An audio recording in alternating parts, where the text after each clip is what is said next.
X ray क्या है? X ray एक इलेक्ट्रोमैग्नेटिक रेडिएशन है जो कि बाकी लाइट की तरह होता है।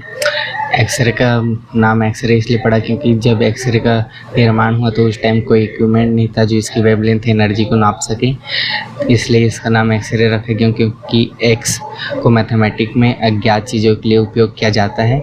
एक्सरे की कुछ खास प्रॉपर्टी होती है कि इसका पेनिट्रेशन पावर बहुत ही हाई होता है, मतलब कि यह हमारे बॉडी के स्किन को भेदते हुए हमारी हड्डियों में चला जाता है, फिर हड्डियों से टकराकर वापस सेंसर में जाता है जिससे एक्सरे इमेज बनता है। इसके कंस्ट्रक्शन की बात करें तो ये कुछ इस तरह का होता है कि इलेक्ट्रॉन जो है टंगस्टन के मेटल से जब टकराता है तो एक्सरे बीम निकलता है। यह फोटोइलेक्ट्रिक इफेक्ट के जस्ट ऑपोजिट है। उसमें मेटल में फोटोन टकराता है तो इलेक्ट्रॉन निकलता है, लेकिन यहाँ इलेक्ट्रॉन टकरा रहा है मेटल में तो हमको एक्सरे बीम मिलता है।